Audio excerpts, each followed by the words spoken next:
Hi guys, welcome back to my channel. My name is Afi and I'm back again with another video. Today's video is going to be a song inspiration. I feel like I have really come through these song inspirations and I'd missed them, so I'm glad I'm back with them.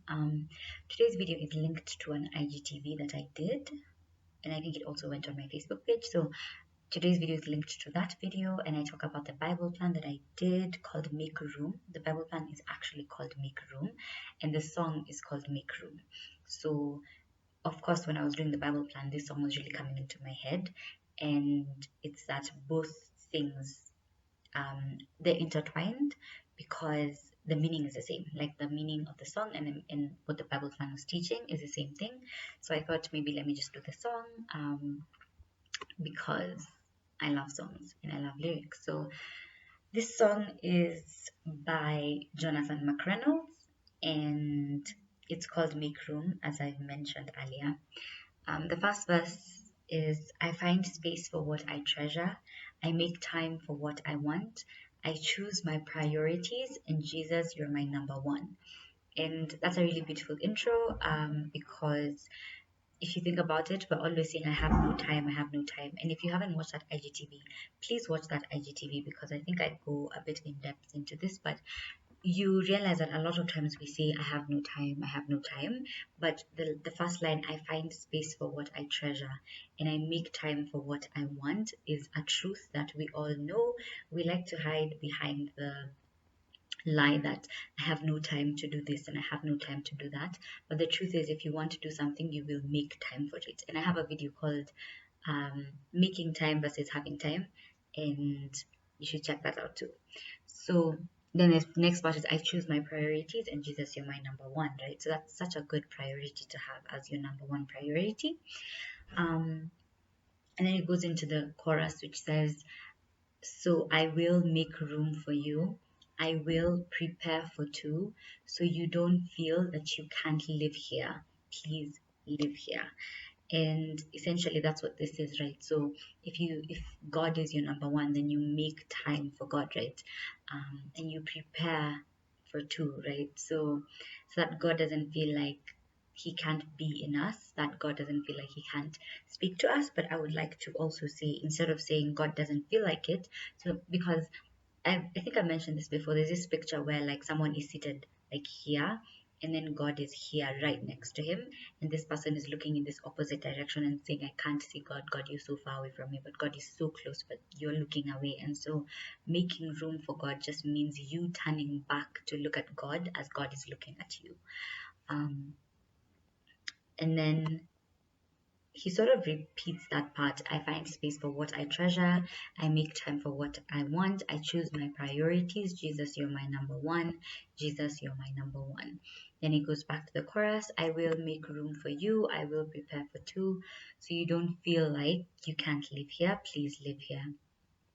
And he keeps repeating, I will make room for you. I will prepare for two, so you don't feel like you can't live here. And that's, I think, essentially the point of um, worship, right? Putting God first and having God in your life enough for God to dwell in you and for God to um, talk to you and give you instructions and help you understand why things are happening the way they are happening.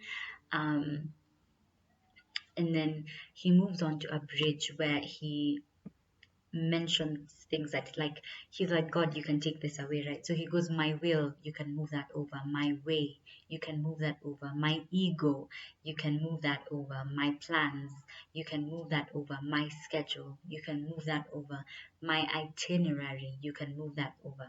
I will make room for you. And I think that's very important because we talk about so many things and we're like, oh, I'm so busy. Oh, and I have to do this and I have to do that, that I can't pray, that I can't go to church, that I can't do this and I can't do that. And think about stuff like ego. Like, you don't want to go to church because somebody pissed you off, right? That's all about ego. Or you don't want to do this with this person because they pissed you off, and yet this is something that, like, God has called you to do. That's ego holding you back. And the fact that he mentions ego here, I think, is so important because as human beings, we all have ego, right? Like, we all have that pride and, like, yeah, blah blah blah. But like, when you realize that this ego is keeping you away from doing God's work, if your ego is keeping you away from doing what God is calling you to do, then for sure you need to move that over, then he goes on to say, my habits, you can move that over. My attitude, you can move that over. Whatever it is, you can move that over. That's not like you can move that over. And he just says, whatever it is, you can move it over. And that's such a beautiful thing. And the reason why I like the song so much is that it's so humbling.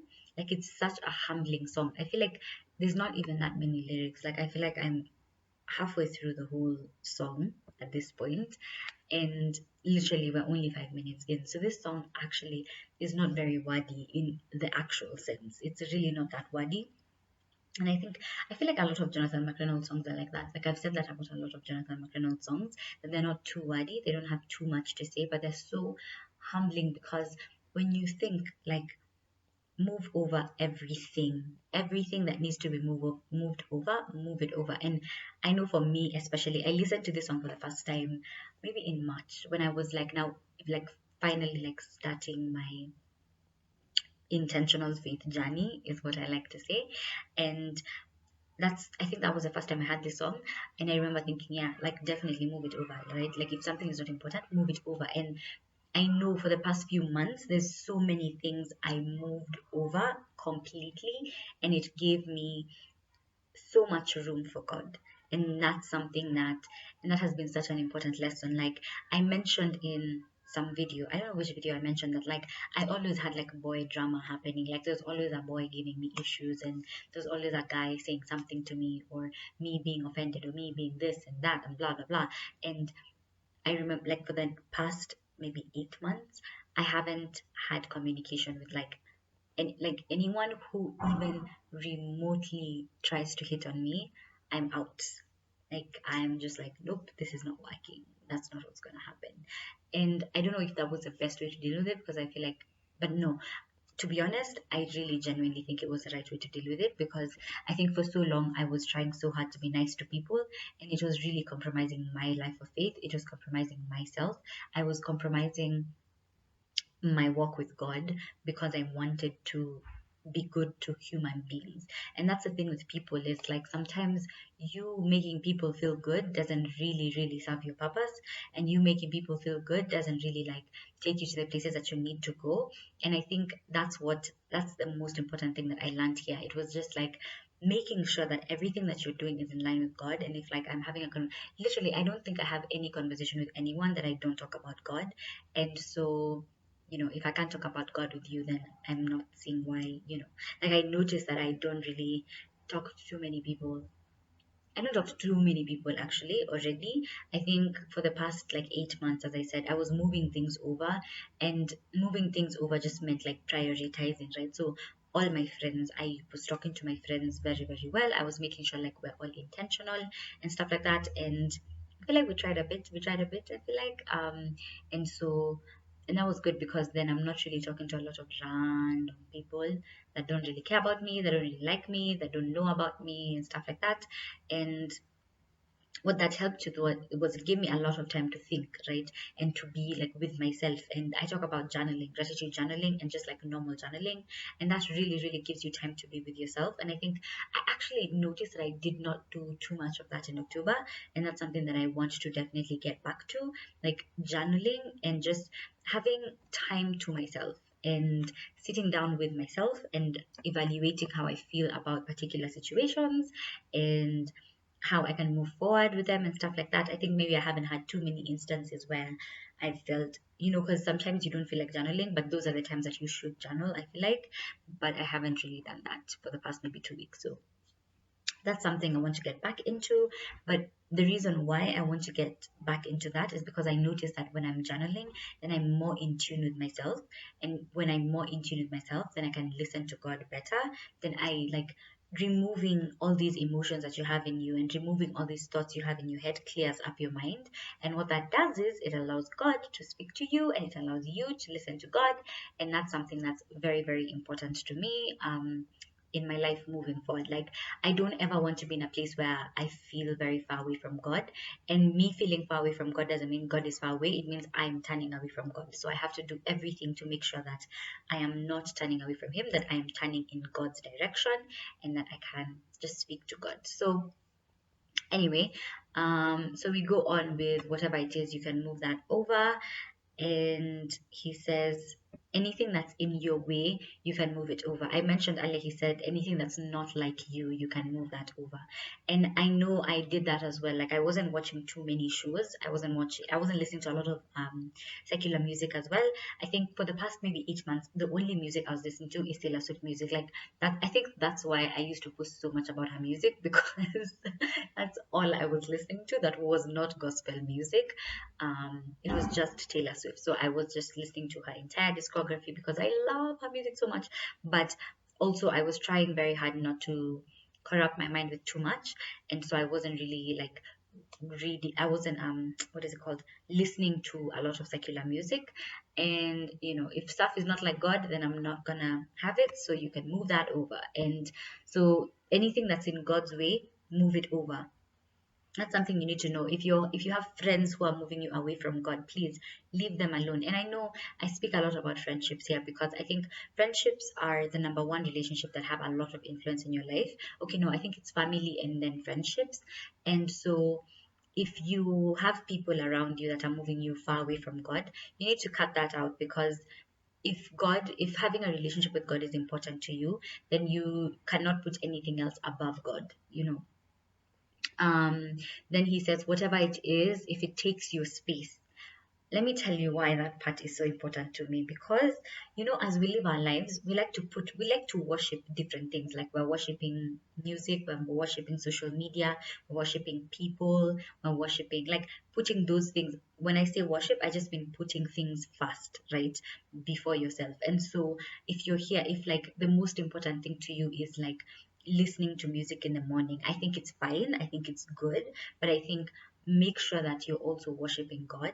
If the most important thing is for you to look at social media, what are you looking at in that social media? Is it like just things that are corrupting your mind? Is it things that are making you angry and angry and angry? And that's the thing with social media. I think even for me, I took a step back a lot, and then I watched The Social Dilemma, and it all made sense. And I was like, oh my God. And if you haven't watched that documentary, it's on Netflix.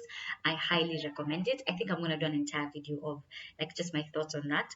But essentially, like, social media, if that's what you're putting first, you need to make sure that nothing is going above God. That's something that you need to remember. Like, God needs to be number one. So if anything is in the way of God, or is taking this space that God is supposed to fill, because we're out here really, really looking for purpose and trying to find what we're supposed to do and trying to fill a void. But God is going to fill that void. And if you have God in your heart, then the void is filled. You know what I'm saying? So if anything is in that space except God, then you need to move that over. And then we move on, and it's literally just the same thing. And he says, whatever it is, I don't want it there, move it over. Then he goes, I will make room. Then the next part, he says, I want to seek you first. Keep the old things out the way. I want to seek you first. Move it all out the way. Whatever it is, Lord, I just want you. I will make room. And that's the thing with it, right? So keep seeking God. You need to keep seeking God. There's a Bible verse that says, seek ye first the kingdom of God. I think it's Matthew chapter something. Matthew chapter 28, I don't know, something like that. It's Matthew. I know it's in Matthew. And it says, seek ye first the kingdom of God and his righteousness. And you have to keep seeking God. That's it. Like, you need to remember to keep seeking God. Don't ever get comfortable. Don't ever think, okay, I'm in the place where like God is dwelling in me. You can't be that comfortable, because when you're comfortable and when you lower your guard, that's when the enemy gets you. That's what you need to remember. When you lower your guard, the enemy comes for you properly. Like, there's no two ways about it. Like, when you're just comfortable and you chill and you're relaxed, that's when the enemy comes for you. So you have to always be seeking God and be seeking his heart, and just be seeking to like be connected to God. And so the whole song is literally just whatever it is, you can move that over, move it over. Then he says, help me move it over, Jesus, just move it over. And then he says, I will make room. And then the song ends the way it begins. I find space for what I treasure. I make time for what I want. I choose my priorities. And Jesus, you're my number one. And that's a very beautiful way for this song to end, because I think it just, with everything that happened in the middle, and even if you think about this video, right, the way I've spoken, I feel like by the time you've gotten to here, you forgot the first verse, right? So ending the song saying these words, I find space for what I treasure, and I make time for what I want. I choose my priorities. And that verse also just, it makes you think about intentionality, because you can't just fall into having morning devotions every morning. You know, like, it's a habit you have to, um, what is it called? You have to cultivate. It's a habit that you have to cultivate. You don't just fall into praying all the time. You have to be intentional about it, and you have to, because life gets busy. Like, life gets 100% busy. And if you think about, even like, if you, okay, for example, if I speak about my life, I think there was a time when it was so easy for me to have my devotion, because I was doing nothing. I was like on holiday, and so I had all the time in the world to do my devotion, and I had all the time in the world to listen to God and to be in God's presence, and to just literally like pray. I had so much time for that, and I really, really miss those days. But then I started school, and school was so hectic, and I had classes at 8 a.m. in the morning. I had to sleep late some nights. Okay, most nights I actually ended up sleeping really, really, really late, which meant that I couldn't wake up very early, because then like I could not be productive. So it was, there was such a huge struggle with like balancing having my devotion and having school, and just, you know, doing everything else that I had to do, because I've always been a very busy person, so I always have a lot of stuff going on at the same time.